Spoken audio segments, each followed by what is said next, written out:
해법을 찾는 토론 이슈앤 직설 시작하겠습니다. 내년 건강보험료에 이어서 고용보험료율까지 인상됩니다. 재원은 한정되어 있고 또 나갈 곳은 많다 보니 결국 국민 부담도 늘어나게 되는 건데요. 구조적인 문제점은 없는지 지금부터 점검해 보겠습니다.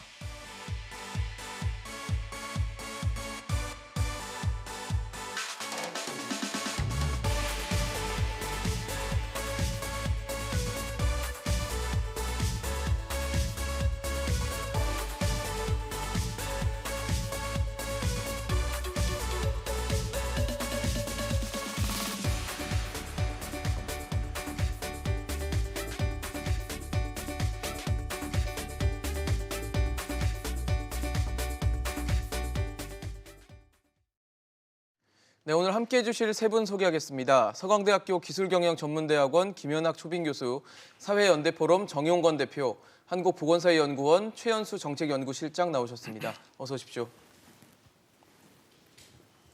네, 정부가 지난 2월에 보험료 인상을 추진하겠다고 밝혔다가 그 당시 반발이 좀 거세지자 아직 논의는 좀 이르다라면서 한 발 물러섰는데 그부터 한 반년 정도 지난 이제 보험료율 인상을 결정했습니다. 아무래도 코로나19 상황에서 뭐 각종 보험 기금 필요하다라는 이유에서인데 지금 문재인 정부 들어서는 이렇게 보험료율을 올린 게 두 번째거든요. 이건 좀 어떻게 봐야 될까요? 코로나 영향이 크다라는 정부의 설명이 맞다 봐야 됩니까? 뭐 코로나 영향이 뭐 크기도 하지만 과연 정부가 이 기금을 잘 관리해 왔는지에 대해서 근본적인 의문을 갖지 않을 수가 없습니다. 지난 10년 동안에 뭐 아시다시피 고용보험이라고 하는 거는 네. 지금까지는 이제 회사에서 월급급이 한 0.8%, 네. 근로자가 0.8% 이렇게 적립을 해가지고 네. 그죠? 뭐 실업을 당한다든지 뭐 회사나 근로자 어려운 상황에서입니다. 그 지원하는 그 기금으로 쓰는 것인데 네. 사실은 2010년대 초반에는 굉장히 좋았어요. 그 네. 2011년에 4조 한 7천억 정도 되던 기금이 네. 박근혜 정부 때는 해마다 1조씩 플러스가 돼가지고 2017년에는 10조 2,500억까지 갔었습니다. 그런데 문재인 정부 들어와서 급격하게 이 적립금이 줄어들게 됩니다. 네. 2018년에 마이너스 8천억, 2019년에 마이너스 2조, 그리고 올해도 마이너스 5조 이상의 그 적자를 이룰 것이랍니다. 그래서 10조 원이 넘던 이 적립금이 뭐 벌써 마이너스가 됐어요. 그래서 공자기금이라서 다른데 기금에 끌어가지고 지금 공적 자금으로. 예, 공공자금관리기금이라는 관리기금. 돈이 네. 지금 8조 정도 이렇게 네. 이쪽으로 투입이 돼서 이자를 또 이 기금에서 지급하고 있는 그런 상황입니다. 그래서 뭐 올해하고 작년의 경우에는 코로나로 인해서 굉장히 그 뭐 실업자도 많이 늘어나고 예. 불가피한 상황이었다고 실업급여들이 나갔죠. 생각이 되지만 사실 2018년에도 이렇게 그전에는 1조씩 흑자가 나다가 8천억 적자가 난 것이고요. 네. 그래서 이 관리를 정말 제대로 해왔는지 한번 근본적으로 한번 들여다볼 시점이다. 그래서 뭐 부족하다면은 인상을 뭐 요율을 인상해야 되겠지만 그 전에 제대로 쓰고 있는지 그런 부분에 냉정한 어떤 재검토부터 필요하지 않겠나 그런 생각이 듭니다. 그렇죠. 만약에 관리가 잘 안 돼 있었다면 관리되는 과정부터 체계부터 다시 정리를 하고 보험료 인상을 검토하는 게 맞지 않았을까라는 생각이 드는데 대표님 어떻게 보십니까?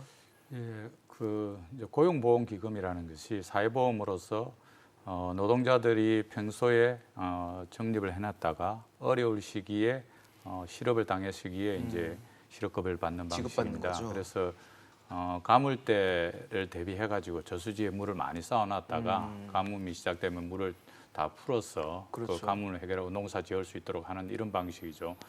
그래서 사실은 뭐 2017년까지 10조 이상의 기금이 쌓여 있다가 네. 2018년 들어서 이제 최저임금 인상을 통해서 일자리 안정 자금이 꽤 나갔습니다. 네. 그리고 한편으로 이제 2018년에 대체로 1.3에서 1.6으로 올리면서는 네. 이 정도면은 해마다 1.5조씩 정도 들어가가지고 2019년에는 흑자 기조 유지하면서 괜찮겠다 이런 판단을 가졌어요.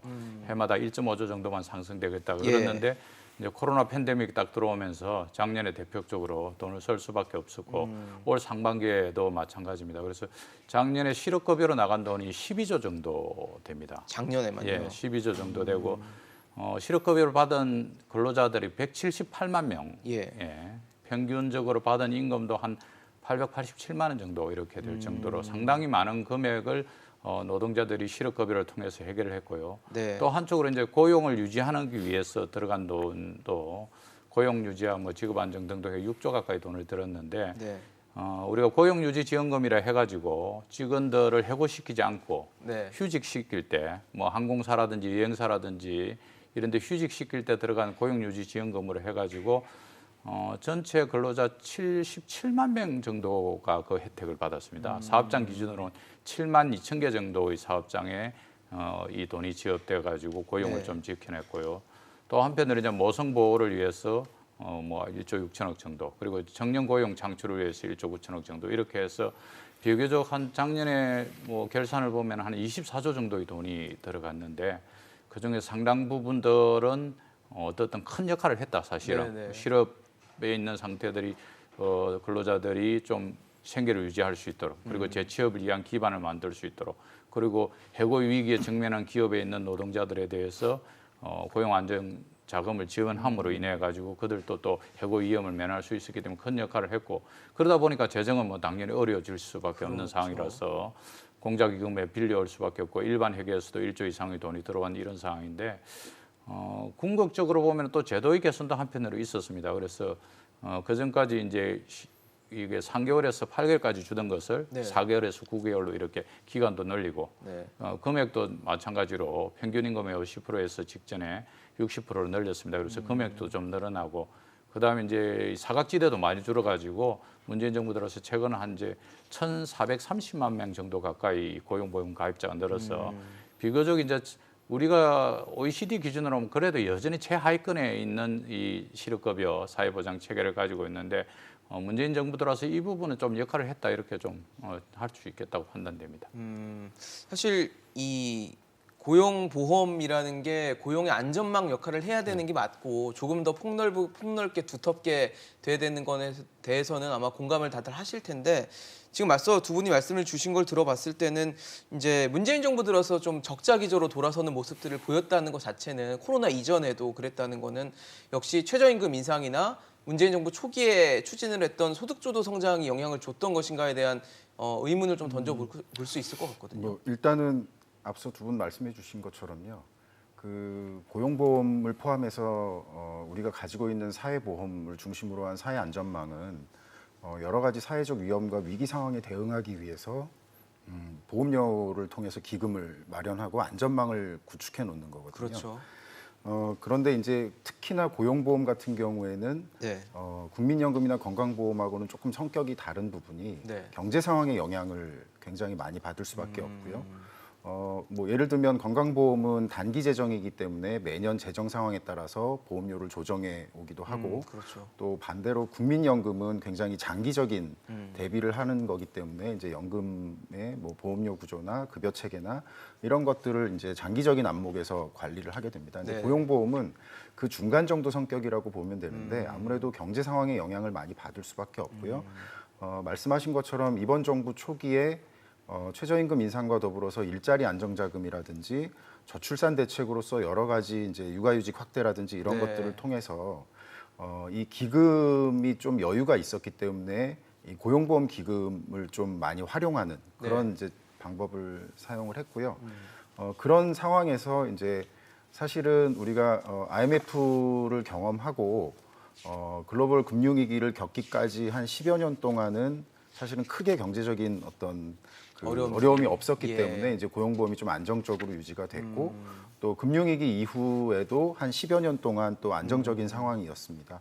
그러다가 이제 이번 정부 들어서 말하자면 경제 상황이라든지 또 코로나 위기로 인해서 어떻게 보면 사회 안전망의 역할을 제대로 했기 때문에 기금에 어떤 변화가 생길 수밖에 없었다. 다만 운영 측면에서 여러 가지 이제 말씀들을 하고 계신데요. 네. 정부가 일반 예산으로 집행해야 되는 사업들 중에서 고용보험 기금이 좀 여유가 있고 안정되다 보니까 기금을 활용했던 부분들이라든지 이런 것들은 이제 좀 정상화시킬 필요가 있고 또 우리가 그 사회안전망을 구축하는 부분은 이제 사각지대도 없어야 되고 보장 수준도 어느 정도 유지가 돼야 되는데 그렇죠. 재정의 안정만 고려하다 보면 사실은 안전망을 우리가 재정 관리하기 위해서 만드는 건 아니지 않습니까? 아니죠. 네. 그러니까 사실은 좀 안정적일 때는 사각지대를 해소하기 위한 노력들을 좀 더 적극적으로 했어야 되는데 사실 이번 정부 전까지 그리고 이번 정부 들어서도 코로나 상황이 오기까지도 고용보험 사각지대에 대한 해소 노력이라든지 이런 것들은 좀 늘어나긴 했지 이제 네. 감소하긴 했지만 아주 적극적이진 않았다가 이제 작년에 전국민 고용보험을 이야기하면서 앞으로 또 본격적으로 이제 이런 그 실업급여의 수요라든지 네. 안전망으로서의 역할이 필요한 그런 상황이 되었다고 할 수 있습니다. 사실 기금은 계속적으로 지금 뭐 적자를 기록할 정도로 고갈되고 있고 그러다 보면 말씀하신 것처럼 물을 대줘야지 또 다른 분들에게 이 물이 또 가서 목마른 분들에게 목을 축여 드릴 수 있을 것 같은데 그러다 보니까 요율을 높여서라도 어쨌든 기금에 물을 좀 채우겠다라는 건데 걱정은 이 적자 기조 고갈되는 상황이 계속된다면 요율도 계속 높아져야 되는 것인가에 대한 좀 앞으로의 전망과 그런 계산일 것 같거든요. 근데 아까 이제 정 대표께서 잠깐 말씀하셨지만 사실 우리나라가 고용보험료율이 높은 편은 아닙니다. 네네. 선진국 중위 수준이 한 2.6% 정도 되니까 아직 우리는 1% 정도는 낮은 거거든요. 예예. 그래서 저는 뭐 우리가 복지국가를 지향하면서 장기적으로 요율을 계속 올라가는 것은 맞다고 봅니다. 그래서 정말 실업을 했을 때 내가 새로 조합을 구할 기간 동안에 실질적인 도움이 돼야 될 수 되는데 있게 해야죠. 문제는 이제 속도와 그 범위인 것이죠. 우리가 고도성장기 아까 최 의원 잠깐 말씀하셨지만 이런 거 별로 걱정 안 하고 살다가 갑자기 경제 위기가 닥치니까 뭐 굉장히 또 급격하게 고갈되고 이런데 선진국 같은 오랜 역사가 있는 것 아닙니까? 그리고 그렇죠. 이 요율이라는 것도 점진적으로 올려가야 기업이나 노동자들한테 부담이 적는 거지.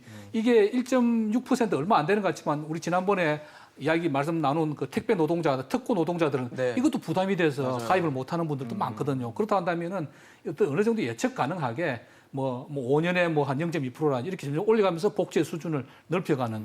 저는 뭐 항상 주장하지만 우리가 복지 이제 젊어서 일을 할 수 있을 때는 네, 이 실업수당이 강화돼야 되고 나중에 노령연금, 퇴직해서 노령연금 이런 것들이 강화돼서 실질적으로 무리하게 그 생계형 창업을 하지 않더라도 어느 정도 기본 생활을 할 수 있을 정도로 그렇죠. 선진국 수준을 가야 되는데 그런 것들이 정교하게 또 예측 가능해야 된다고 보는 거죠. 그래서 너무 이렇게 급격하게 늘어난다든지 혹은 매니지를 잘못해가지고 최 의원 말씀하신 대로 여기 안 써도 될 엉뚱한데 이 기금을 가지고 엉뚱한데 막 쓴다든지 그 저는 이런 그 팬데믹 같은 위기 상황에서는 정부에서 실업기금 관련 재정을 지원해도 된다고 봅니다. 재정으로. 왜냐하면 워낙에 급박한 시기이기 때문에 고용기금이 모자라면은 정부 재정으로도 대주고 네. 그렇지만 기본적으로는 얘가 내가 열심히 선진국 수준으로 앞으로 한 2.6%까지 올라갔을 때 내가 갑자기 실업을 하더라도 어느 정도 기간 동안에 어느 정도 급여를 받을 수 있겠다.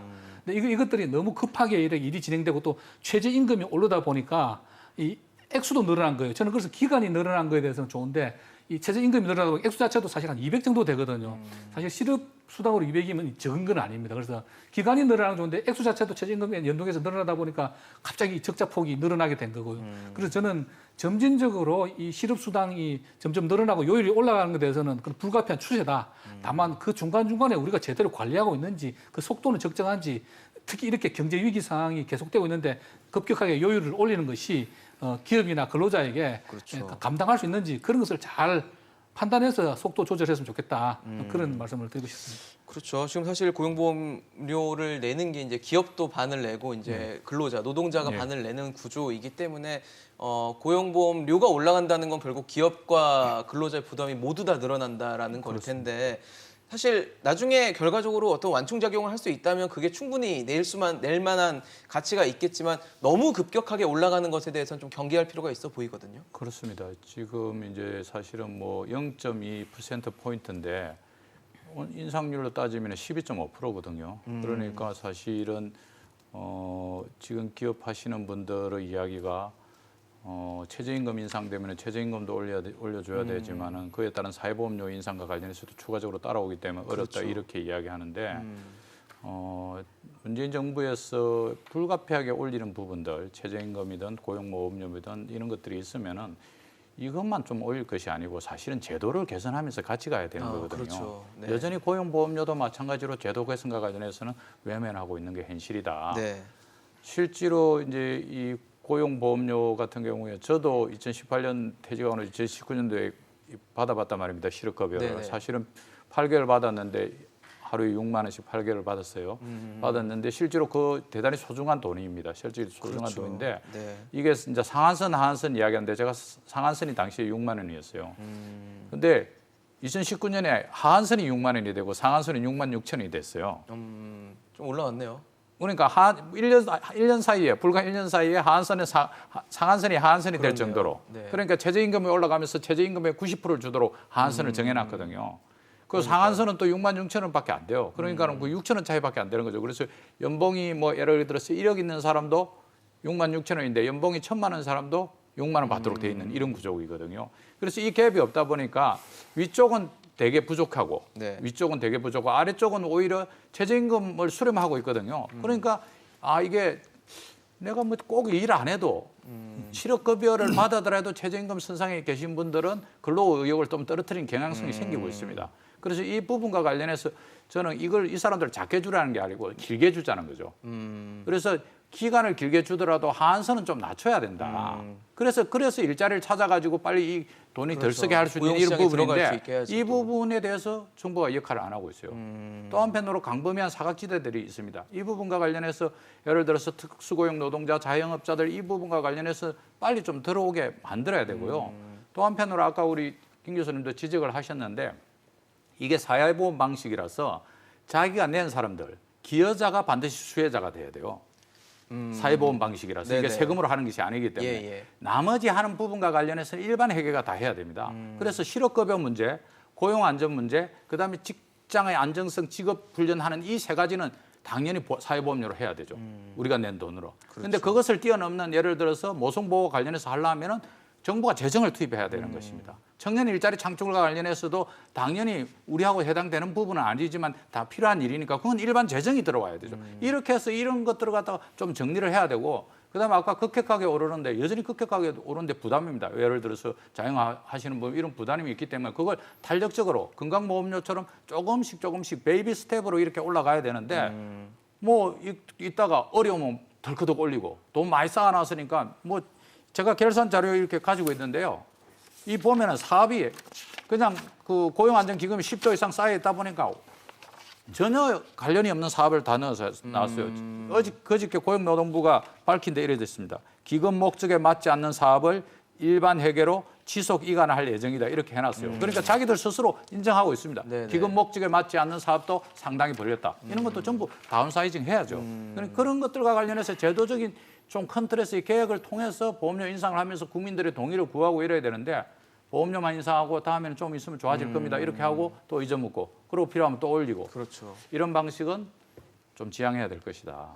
사실 고용보험이라는 게 실업을 당했을 때 실업자가 된 분들에게 좀 생활을 유지할 수 있도록 도와주는 역할을 네, 하면서도 다시 고용시장으로 들어갈 수 있는 네, 의지와 또 그 능력들을 부여할 수 있도록 뭔가를 불어 넣어줘야 되는 역할을 해야 될 것 같거든요. 일단은 고용 안전망으로서의 역할이 굉장히 중요하고요. 그러니까 어떤 뭐 경제적 위기나 일자리 위기가 와도 기본적인 생활을 유지할 수 있도록 뒷받침해 주는데 우선은 중요합니다. 예. 그런데 지금 말씀하신 것처럼 우리가 이제 최근에 그 한국형 실업부조라는 제도를 새로 도입했고요. 네. 일반 예산으로 운영되는 이제 실업부조를 도입했는데 네. 기존의 실업부조가 도입되기 이전에 이제 유일하게 실업급여를 가지고 고용 안전망 역할을 할 때 네. 이제 최소한의 어떤 생활을 보장하는 수준을 높이자라는 차원에서 그 최저임금의 90% 최근에 조금 조정해서 80%뭐 이렇게 이제 하한선 수준이 결정이 됐는데 이제 그러다 보니까 지금 당장에 나타나는 문제는 반복 수급의 네. 문제가 나타나고요. 또 조기에 그 일자리를 찾아서 가고자 하는 유인이 좀 낮아지는 그런 문제들이 분명히 나타나고 있습니다. 또 한 가지 문제는 작년에 이제 전국민 고용보험 추진하겠다고 이야기를 했고 그래서 이제 실시간 소득 파악이라든지 이런 것들을 기반으로 고용보험 사각지대를 해소하겠다고 했는데 고용부 스스로가 이 실업급여의 하한선이 너무 높다 보니까 오히려 불안정하게 일을 하고 계시는 아주 저소득 근로자들에게 최저소득 기준이라는 방식으로 오히려 고용보험에 가입하지 않아도 되는 그런 방식으로 이제 그 접근을 하고 있거든요. 네네네. 그러다 보니까 사각지대는 여전히 해소 못하면서 기존에 그 가입되어 있는 분들의 반복 수급이라든지 네. 이 하한선으로 인한 여러 가지 그 재정적인 부담 문제가 있어서 지금은 이제 실업부조도 도입이 되어 있고 또 다른 여러 가지 안전망과 관련해서 이 실업급여의 하한선 문제를 그리고 또 상한선이 충분한지에 대한 부분도 같이 좀 제도적으로 검토를 해서 수정할 필요가 있고요. 또 그 고용과 안전망의 사각지대에 있는 분들을 지금 최대한 보장할 수 있도록 하는 과정에서 예. 고용보험료 부담 때문에 사실은 가입을 좀 부정적으로 생각하는 네, 분들도 있을 꺼리는 수 분들이. 있거든요. 그래서 네. 이 부분도 사실은 정부 예산으로 고용보험료를 충분히 지원을 해야 되고 또 고용보험만이 아니라 사실은 새롭게 발생되는 국민연금이나 건강보험료의 부담까지도 지원을 해드려야 하는 거고요. 또 장기적으로 최근에 제안되는 것 중에 좀 대안적인 방법으로 이 사회보험이 전 국민의 사회 연대를 통해서 이제 미래의 위험에 대비하는 건데요. 사실 고용보험에는 보면은 그 특수직역연금 대상자인 공무원, 교직원, 군인들은 제외되어 있습니다. 아마 이분들은 뭐 너무나 고용이 안정적이라는 그 상황 때문에 그렇게 유지가 되고 있는 것 같은데요. 네. 사실은 의료 서비스 이용에 수요가 있는 건강보험은 이분들도 전 국민 모두가 들어와 있는 건강보험에 들어와 있거든요. 그래서 지금 요즘 대안으로 나오는 것은 이런 공무원, 교직원, 군인들까지도 고용보험의 대상에 포함을 시켜서 보험료를 같이 납부하도록 하자. 그리고 이러한 직군들 중에서도 요즘에는 계약직이라든지 좀 고용이 불안정한 분들이 많이 늘어나다 보니까 실업급여의 대상이 될 수 있는 분들도 상당 부분 존재한다. 그래서 이제 그런 여러 가지 이유로 고용보험의 범위를 기존의 사각지대뿐만 아니라 오히려 너무나 안정적인 직업을 가졌다고 생각해서 제외되어 있던 공무원, 교직원분들까지도 포함시켜서 같이 부담하는 원리로 제도를 바꾸어가자 이런 제안들도 나오고 있는 상황입니다. 확실히 제도적인 개선이 필요하다는 데는 어느 정도 사회에서도 공감대가 형성돼 있다라는 생각이 드는데 그게 과연 어떻게 추진이 될지에 대해서는 좀 방향성이나 또 방법론에 대해서 논의가 좀 필요해 보이는데요. 어쨌든 지금 내년 7월부터는 이제 고용보험료 부담이 늘어나는 상황인데 또 하나의 걱정은 건강보험료가 또 올라갑니다. 건강보험료가 내년에는 올해보다 1.89% 인상된다고 하고 이게 지금 문재인 정부 출범한 이후로 봤을 때는 5년 연속 인상되는 것, 올라가는 것이다 보니까 코로나 상황에서 사실 소득이 줄거나 이런 분들도 많은 상황에서 이렇게 사회보장기금의 어떤 부담이 커진다는 것 자체가 부담이니 올해만큼은 동결했어야 되는 거 아니냐 이런 얘기도 있거든요.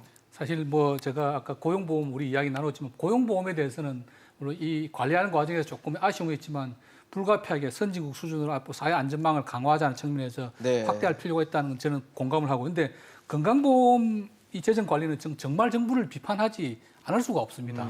사실 우리나라가 가지고 있는 이 건강보험 시스템이 세계 최고 수준이거든요. 네네. 잘 아시겠지만 영국 같은 경우는 NHS라 그래가지고 국가에서 전부 모든 국민의 그 건강을 책임져 주는데 너무너무 막대한 비용이 듭니다. 근데 그 퀄리티도 안 좋아요. 다 공짜다 보니까 당연히 서비스가 굉장히 좋지가 않죠. 그렇죠. 그래서 불만이고 반면에 또 뭐 여러분들 잘 아시는 미국의 경우에는 의료 수가가 너무너무 비쌉니다. 뭐 맞아요. 간단한 수술하는데도 몇천만 원이 들어가니까 웬만한 사람들은 참고 견디는. 쉽게 가지 근데 못하죠. 우리나라의 경우에는 중부담 고서비스. 부담은 그렇게 많지 않으면서 서비스는 좋은 굉장히 서비스를 많은 받을 세계. 수 그래서 있는. 이번에 네. 이 팬데믹 상황에서도 우리가 뭐 K 방역 자랑하지만 의료진들 사실 우리가 정말, 이 좋은 네. 이 의료 인프라가 있기 때문이죠. 근데 지난 몇 년의 근보 재정을 보면은 정말 한숨밖에 안 나올 정도거든요. 네. 이게 보면 이게 2012년 아까랑 굉장히 비슷합니다. 2012년에 우리가 건강보험에 4조 5천억의 준비금이 있었어요. 근데 해마다 한 5년 정도 3조 내지 4조 정도 계속 흑자가 나가지고 똑같습니다. 2017년에 20조 7천억, 20조 7,700억으로 네. 굉장히 탄탄한 흑자 재정을 가지고 있었는데 2017년부터 이게 망가집니다. 2018년에 마이너스 1,778억, 작년 2019년에 마이너스 2조 8천억. 또 네. 작년에는 코로나 때문에 사람들이 외출을 안 하다 보니까 오히려 좀 줄긴 했는데 그래도 한 3,500억 정도 마이너스 나가지고 네. 지금 이게 뭐 한 15조 정도로 줄어 있는 상황이고요. 이 불과 몇 년 전에 20조가 넘던 이 적립금이 앞으로 2, 3년 뒤면 오히려 고갈된다. 그러다 보니까 인상 이야기가 나오는 그런 상황이고요. 근데 이유는 크게 두 가지 있습니다. 하나는 네. 어쩔 수 없이 고령화로 말미암아서 의료 수요가 굉장히 늘어난 부분이 있고요. 네. 또 하나는 이른바 이제 우리가 문케어라 그래가지고 문재인 굉장히 케어. 의료보험으로 제공되는 의료 서비스의 범위가 확대됐습니다. MRI, 초음파 검사, 선택 진료비, 그리고 상급 병실 차액 같은 것도 보전해주고 있고 보장률 70%를 목표로 하고 있는데 근데 저는 정말 궁금한 것이 이런 문케어를 만드는 이 담당자들이 근보 재정에 어느 정도 비용이 투입되고 우리나라 고령화 추세에서 이 재정이 얼마 정도 되면 고갈된다라는 거는 정말 기본적인 계산을 안 해본 것 같아요. 근데 그걸 당연히 사실 해봐야 지금 되는 문제 아닙니까? 예? 당연히 해봐야 되는 문제 당연히 아닙니까? 해봐야 되는 거죠. 근데 지금 보면 1년에 이렇게 1조 이상씩 이렇게 급격하게 적자가 날아가고 나고 있는 있고 상황이. 고령화는 점점 더 심화될 거고요. 그래서 지금 이 상태로 가다 지금 우리가 지금 법률에 하면은 건강보험료가 8% 급여 8%까지 이렇게 맥시멈이거든요. 네네. 지금 이미 근데 최대가 내년에 네, 캡이 있네요. 7%가 됩니다. 예. 그 지금 국민들이 다 걱정하는 게 사실 고용보험료 걱정하는 사람은 없습니다. 올해 세금 걱정 안 하는데 전부 건강보험료 다 걱정하고 특히 퇴직자들은 직장 다니시는 분들은 그래도 회사에서 반을 부담해 주니까 그렇죠. 괜찮은데 퇴직하고 나면 수입도 없고 아파트 하나 어쩌다 보니까 뭐 재산만 강남에 살고 남아있는데. 있어서 아파트 값은 뭐 한 20억씩 하면은 건강보험료가 엄청나거든요. 그래서 지금 거의 뭐 민원이 엄청난데 네네. 이런 식으로 너무나 이 건강보험 재정이 방만하게 운영됐다. 근데 이제 사실 혜택이라고 하는 거는 줄이기는 쉽지 않은데 그렇죠. 지금도 기존의 그 서비스 범위도 충분히 세계 최고 수준이었거든요. 그렇다고 한다면은 계속 근보료 올리는 걸로 이제 뭐 1%밖에 여유가 없어요. 8%가 법령으로 맥시멈인데 네네. 계속 그럼 근보료 올릴 거냐. 그런 것보다는 이 의료보험으로 커버되는 범위를 합리적으로 재조정해야 된다. 그런 데 대해서는 또 지금까지 늘어놓은 범위를 혜택을 줄이는 건 쉽지는 않지만 누군가는 총대를 메고 해야 되는 그게 근본적인 해결이지 계속 이렇게 그럼 해마다 근보료를 올려가면서 해결할 거냐. 이미 부담 수준이 너무 높아서 국민들 원성이 자자한 상황이다. 네. 이 부분은 정부 당국자들이 한번 너무 그 인기에 영합하지 말고 한번 네. 냉정하게 근보 재정은 들여다볼 필요가 있다. 이대로 가다가는 지금 이 고령화 사회 어떻게 감당하려고 그러는지 그러니까요. 모르겠습니다. 말씀하신 것처럼 고령화는 빨라지고 있고 코로나19라는 뭐 전대미문의 사태도 벌어질 수 있는 가능성이 앞으로 더 열려 있기 때문에 이 건강보험에 대한 중요성은 높아지는데 역시 문제는 이제 재원, 기금이거든요. 기금은 한정돼 있다 보니까 거기서 계속 문제가 생기는 것 같습니다. 예, 이제 뭐 고령화로 갈수록 어쨌든 건강보험료의 부담이 높아지고요. 실제로 이제 뭐 GDP 대비해 가지고 건강보험료 또는 국민연금이 앞으로 어떻게 어느 정도 역할을 할까 했을 때 제일 우려스러운 부분은 사실은 국민연금 고갈이 아니고 건강보험료가 가장 심각하다 네. 이렇게들 보고 있는데 그럼에도 불구하고 사실 우리의 사회적 안전망 중에서 가장 그래도 자랑스럽고 잘 돼 있는 시스템이 건강보험 시스템이다. 우리가 우스갯소리로 미국 가서는 돈이 없어가지고 아프면 돈이 없어가지고 죽고 영국 가면은 기다리다 죽는다는 기다리다 의료 지쳐가지고 서비스의 문제를 공공 서비스. 지적한 그런데 거네요. 우리는 비교적 미국과 영국식 부분이 좀 합쳐져 가지고 공공 의료 영역도 좀 강화되고 있고 우리 최근에 뭐 보건 의료인 노조 요구라든지 이런 걸 또 한편으로 또 미국식 제도를 통해 가지고 일정 부분은 또 위쪽을 열어나는 그런 측면이 있습니다. 네. 근데 이제 문재인 정부 들어와서 사실은 문제의 방향성은 다 옳은 거죠. 상급 병실에 대한 문제, 뭐 선택 진료의 문제, MRI 이런 것들 한번 MRI 이렇게 찍으려면 건강보험이 안 되면 사실은 힘들지 않습니까? 그래서 그런 부분들을 늘린 거는 잘 됐는데 이제 그럼에도 불구하고 이제 좀 줄지 않은 것들은 비급여 항목들이 여전히 또 많이 늘어났다는 거. 이런 부분과 관련해서 정부가 좀 관리를 제대로 해야 되고 뭐 당연스럽게도 이제 작년 코로나 때문에 이제 병원들을 안 가고 그래서 이제 건강보험료 재정이 좀 나아졌고요. 또 한편으로 코로나가 뭐 실만 준 건 아니다 이런 생각이 드는 게 개인 방역이 철저히 하는 거. 그래서 손을 깨끗하게 씻고 예방 철저히 하고 마스크 뭐 이게 코로나 끝나도 마스크 쓰는 것들이 익숙해지리라고 보고 있기 때문에 이 부분들이 또 한편으로는 예방 효과가 크기 때문에 건강보험의 재정에도 좀 도움이 된다 이런 측면에서 보고 있고요. 그다음에 이제 건강보험료율이 1.89% 올라오고 아까 이제 우리 이제 고용보험료는 0.2% 올랐는데 저게 이제 기준이 다 다른 거 아닙니까? 그러니까 고용보험료는 12.5% 올라가고 건강보험료는 1.8% 오른 거니까 사실은 건강보험료는 그렇게 많이 오른 건 아닙니다. 그래서 건강보험료는 해마다 조금씩 해서 재정 사항을 봐가지고 하고 또 줄일 수도 하고 있고 뭐 현재 국면에서는 뭐 건강보험료의 재정은 뭐 17조 정도를 유지할 수 있을 거라고 이렇게 어저께 김용희 건강보험공단 이사장도 이야기할 정도로 네. 비교적 안정적으로는 가고 있고 특히 코로나 국면에서 우리가 공공의료를 강화시키고 또 건강보험의 역할도 크다 이런 측면에서는 좀 격려해 줄 측면도 있으리라고 보고 있습니다. 저는.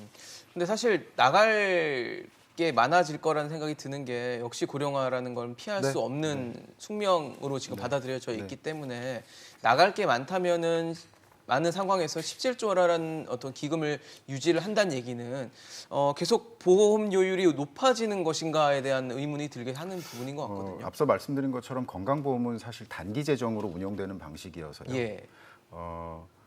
이제 그 건강보험료 그 인상 추이를 아까 화면에서 보여주셨는데 사실은 그 매년 조금씩 그 인상의 필요성을 검토하게 되고 건정심에서 이런 것들을 결정하게 됩니다. 예. 그러니까 앞서 우리가 고용보험 이야기할 때는 갑자기 이제 재정의 위기 상황에 오면은 올리기 때문에 오히려 고용보험도 건강보험처럼 매년 이런 재정에 대한 상황을 검토해서 보험료 조정이라든지 제도 개선의 필요성을 검토해야 되는 거 아니냐 이제 이런 제안을 하시는 분들도 있거든요. 근데 이제 건강보험은 해마다 이런 것들을 관리하기 때문에 보험료에 대한 변동이 생길 수밖에 없고요. 네. 그런데 보시면 이번 정부 초반에 이제 문재인 케어를 본격적으로 시작하면서 네. 보장성을 강화하기 시작했습니다.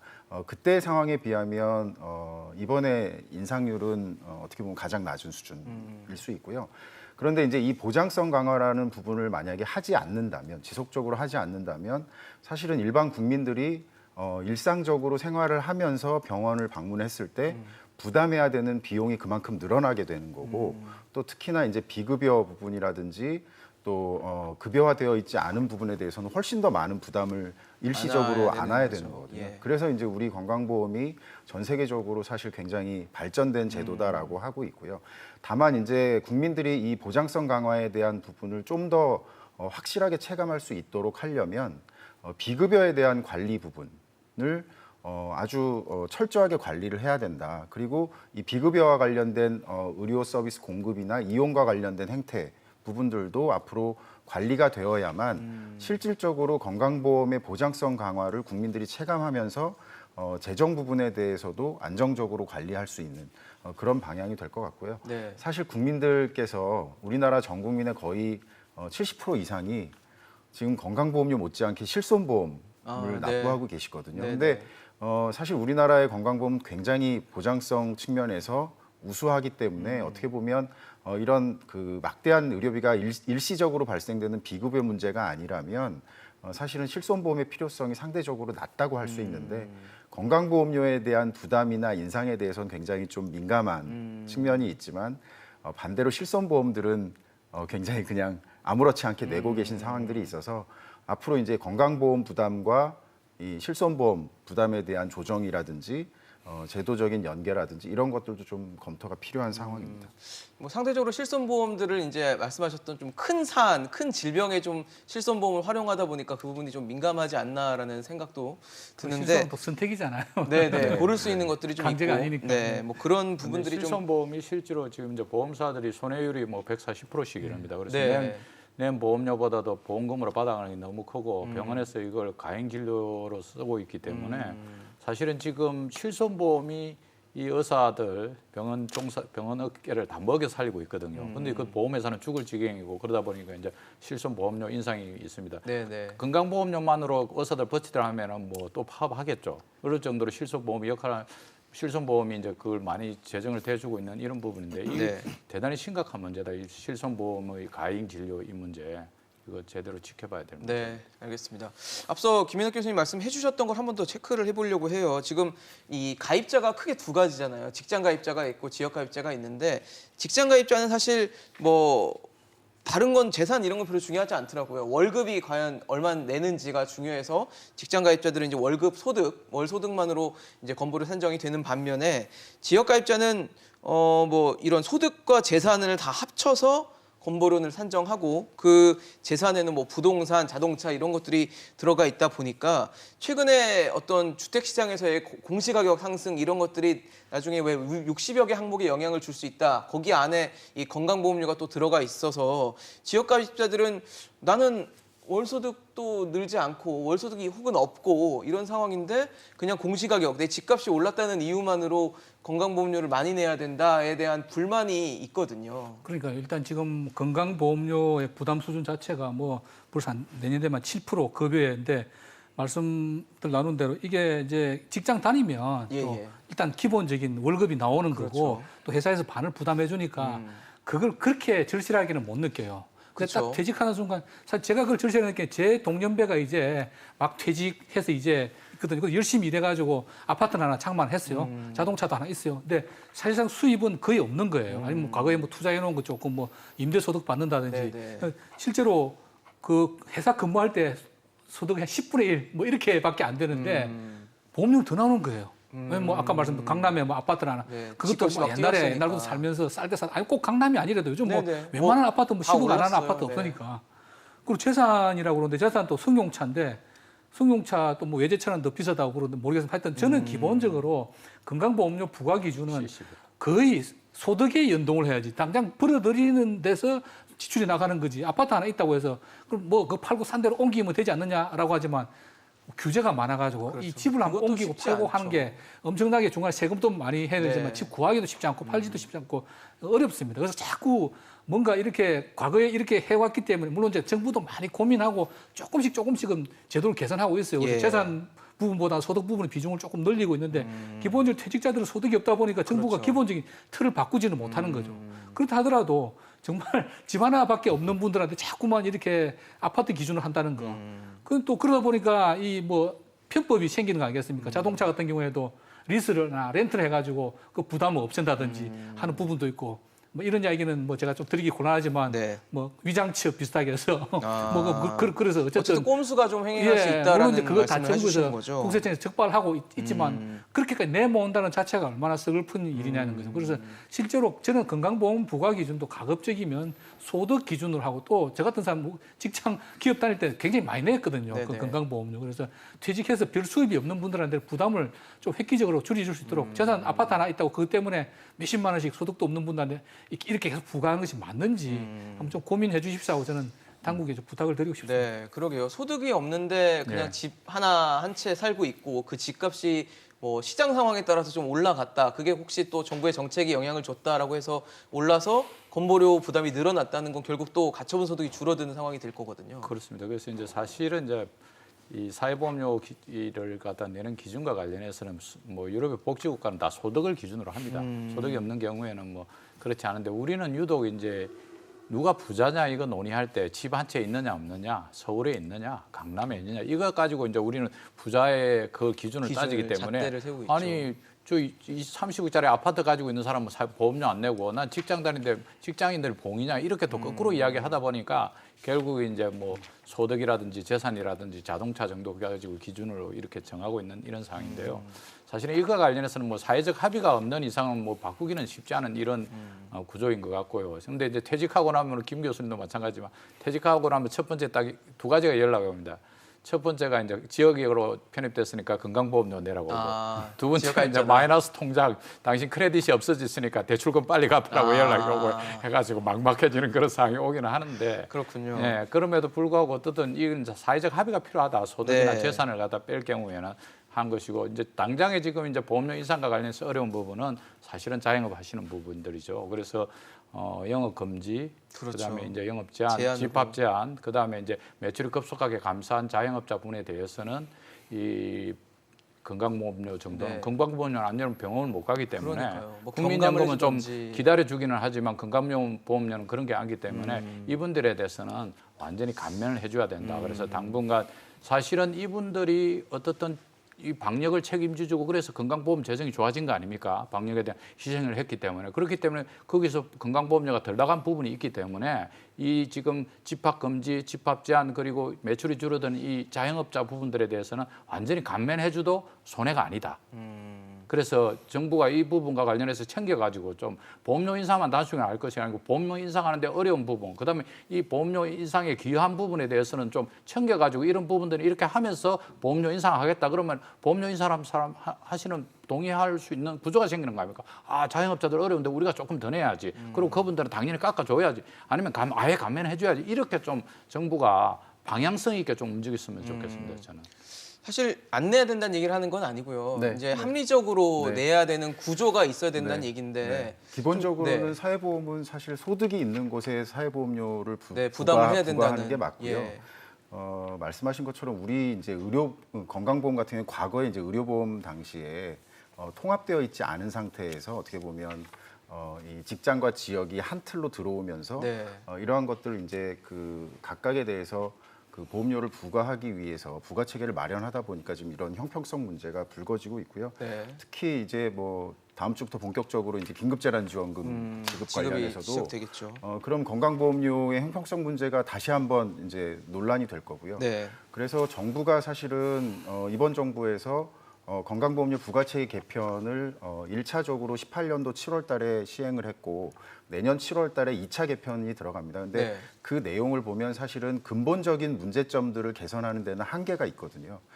근데 이제 그동안에는 부가체계나 건강보험료 형평성에 대한 논란이 그렇게 심각하지 않았어요. 다만 이제 직장 가입자들이 보험료 올라갈 때나 보험료 정산할 때 뭐 유리지갑 이야기를 좀 네. 한다거나 왜 이렇게 그랬는데 내냐, 내가. 그리고 또는 이제 직장에서 지역으로 전환될 때 새로 생기는 부담 때문에 문제가 그렇네요, 생겼거든요. 또.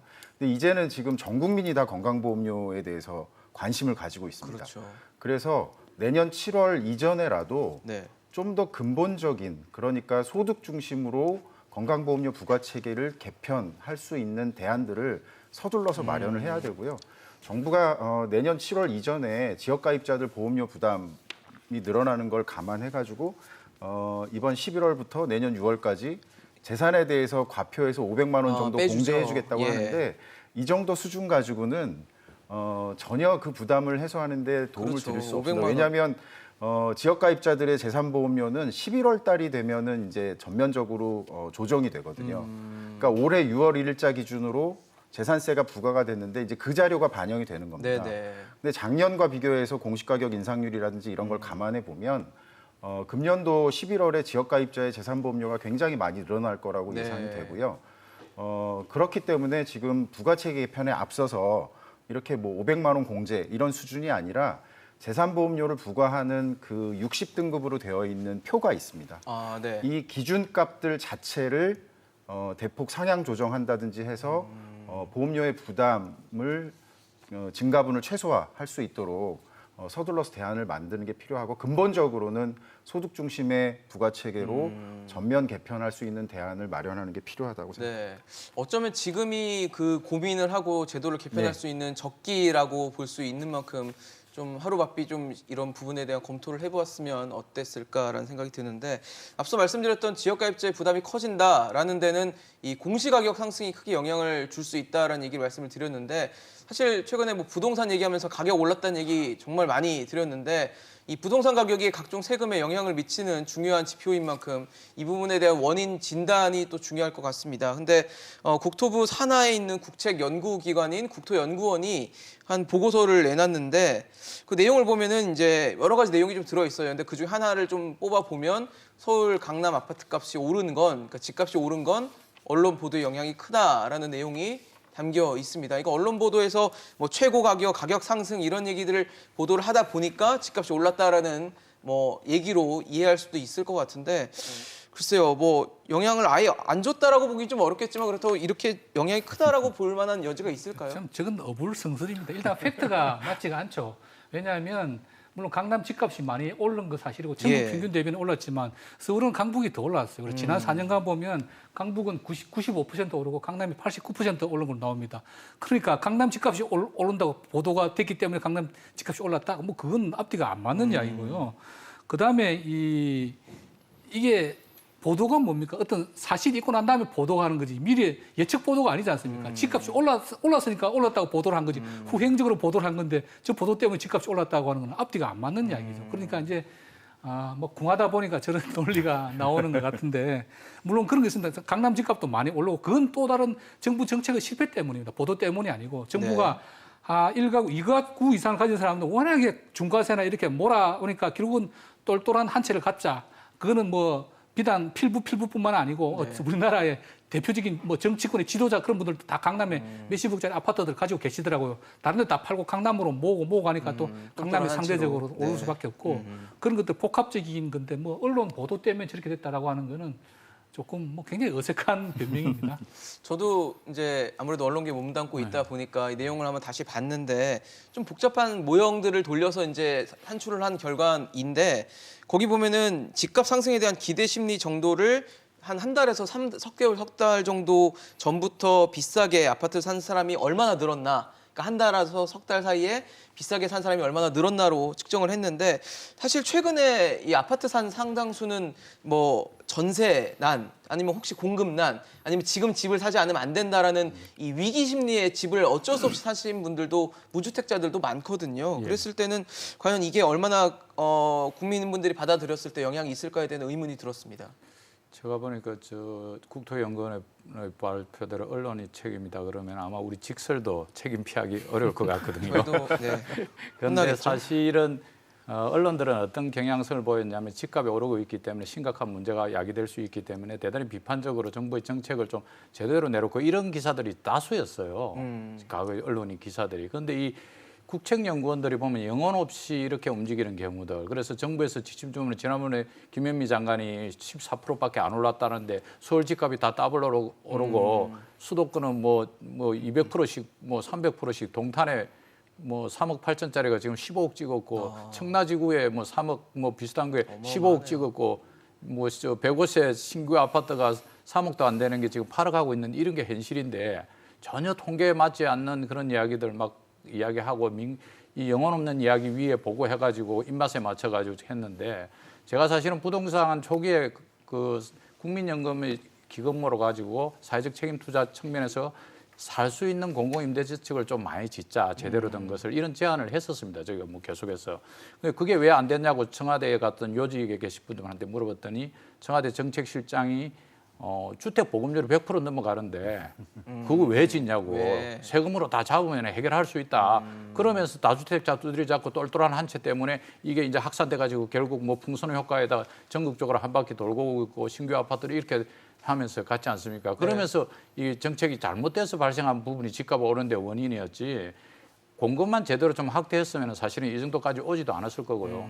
또 한편으로 지금 우리가 아까 조금 전에 건강보험료 집 때문에 이야기했잖아요. 네. 지금 전세값이 폭등할 가능성이 제가 지난주에도 이야기했는데 상당히 큽니다. 왜냐하면 집을 보유하고 있는 데 대한 이제 이 불이익들 리스크들이 너무 커졌어요. 네. 보유세도 높아졌고 아까 말한 대로 건강보험료도 훨씬 올라가고 네. 또 한편으로 또 기초 재난지원금도 못 받아요. 그렇기 때문에 전세로 살지 왜 구태여 리스크 있게 지금 집값이 더 많이 올라간 상황에서 살 이유가 없다 해가지고 전세값이 이제 폭등할 수밖에 없는데 전체 수요도는 많아지는데 전세 공급은 부족하고 네, 뭐 미스매치되고 매물은 이렇거든요. 그래서 좀 국책연구원들이 정신 차리고 자기들이 잘못을 지켜봐야지 언론 탓을 하면 어떡합니까? 네. 뭐 언론의 보도에 영향이 크다라는 보고서를 내놨는데 이걸 어떻게 국민들이 받아들일지는 국민들 각각 시청자 여러분들이 각각 생각하시지 않을까 싶습니다. 사실 내년 이제 건강보험, 뭐 고용보험 각종 부담이 좀 커집니다. 필요하다면 써야겠죠.